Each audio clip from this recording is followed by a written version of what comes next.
Mamaylan bangod nga ginaligar isa ka persona kagabi ang nagsulod sa kampo kag so wala nakagwa so ari ang utod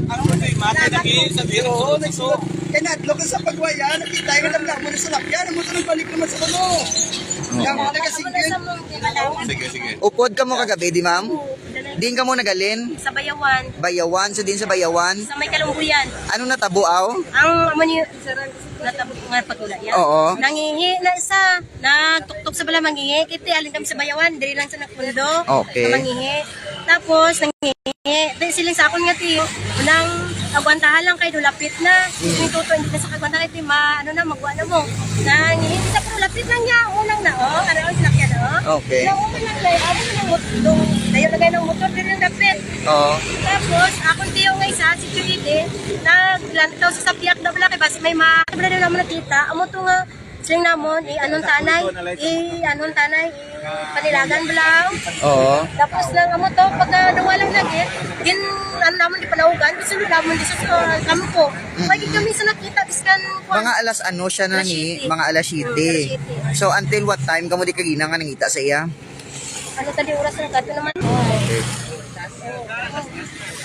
sino nga lan niya to ma'am Rek Hintiliso.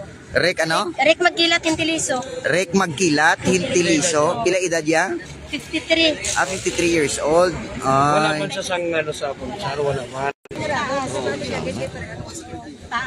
so again no pasensya kay aton nga signal diri nagadula-dula nakita na no diri nakasakay sa isa ka sir ikaw ang nasakyan niya oh sir oo mga alas ano mo siya kagina nasakay quarter to 7 sir quarter to 7 pagkita mo siya nung plastada oy ko katulubangon kay may upod sa nga duha ka tawo mo okay sakay duha ka tawo siya dire oo di ko nga nanaog sa may bangga patio tong upod siya pizar ko upod siya oo nagbalit sa puset pagbalik sa puset kita ko sa silas Mhm. kita sulod sa pinsar ko so kasi siya lang dito sa Mr. Anay, mga kamadwa? way makami kay surani kay pag antes pag panaog kailangan mo to ngambal sa akon hindi pa sakay mo sa dayon din mo sa gindulog dito sa may merkado bago sir so di merkado mag-o sa din sa na yung nagsakay sa imo diri nga area sa may tay na sa talaban sa may kinakain ko na lang wala man sa magin muno or magin istorya sa imo why sir ay si paano mo nabalaan nga siya tong hinapangita gabi yun po sa Facebook nakita ko sa Facebook sir nga yung babae nakita ko nga pinadula ko mga tao dito sa nangyayari sa Sinda Silos oo sir ko pasayro nga nagsakay sa ako sa kagina sa ngaga yung basi siya to ay yung alin sa ako sa Bayawan basi katuna kasi katuna ay si so again no, mga ka-K5 ngalan mo sir si Alfredo sir Alfredo ganon ha ganon ganon taga din ka Dres Silos pero ano ko yan lagdag ko yan ay sinagabiyahe kag tricycle si kabaing mamaylan away sir bakala ko sa sir aning baka kalasudaan hapitan mo lang sa Oo. ay see so mo to mga ka-K5 allegedly suno sa utod no suno sa utod nga ari dire sir salamat gid sir thank you gid oo so nakasakay sa sidiring tricycle kag gindulo so sa Bago merkado Bago merkado no gindulo so dito sa Bago merkado no sa Bago merkado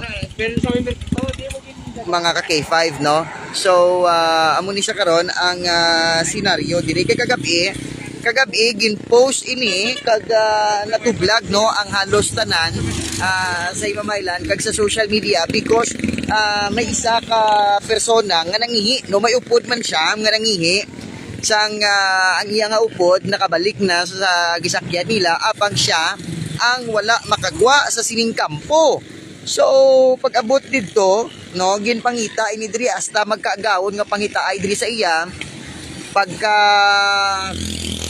sang aga na mga takda alas 6 o alas 7 na sang aga dito na kag nagwa sa sining kampo kag nakasakay sa tricycle kag gindulong dito sa Bago merkado wala na sa sang sinilas no pagka sakay sa tricycle so sa karon safe naman siya nakita naman siya kag ato na gingkadtuan sang iyang utod para masikyar kung kamusta ang iyang sitwasyon no amo na ang madulong naton nga update sa natabo nga pagkadula kagabi sang isa ka persona diri sa may higad sang dalan lang no sa barangay sang Talaba no. So amo to na-confirmar man sang iyang utod nga siya gid mismo bangod sang kulintas no kay may kulintas sila nga do ginasuksok bla na dun no kung anong tawag sa kulintas ginasuksok nila pero sunod dito kagabi sunod sa utod ya gindalaan man diri gani isang manugbulong nga para makita ang ining persona nga ginagligar nga nagsulod sa kampo kag wala na makaguha no. So latest update na to nakita na nakasakay gali ato sa tricycle pakadto dito sa may Bagong Merkado nagpadulong siya sa tricycle no. So muning update naton mga ka K5 sa nagluntad nga nangihi lang man to pero ang yaupod nga sa pagpangi nakabalik na apang siya ang wala makita wala kagwa sa kampo kag mga takna kag gina alas 7 o alas 6 ang aga nagsakay ini sa tricycle padulong sa Bagong Merkado kag ginaligar no ginaligar nga nahuya ini magwa bangod sang damo na sa nga kagabi nagtinumpok ni may rescue may pulis kag may mga tawo nga ari diri sa igad sandalan nagatinumpok magbulig pangita sa iya. So praise God kiti nakita naman no ara na nakita na kagin katuan na sa karon sing iyang auto gin kumpirmar kay ato dito may isa ka driver no sa tricycle nga nagbakal man lang ko tani sudan na nabayan niya kag giyagi pasakay kag tinakita niya pagbalik niya dire nagatinumpok pagyapon ng tawo dire sa area amo na nga nagdulog diri siya kag nagambal nga ma'am basi amo tong akon ginsakay kagina nga gindulong ko sa sa Bagong Merkado ang inyong persona nga inyo ginapangita.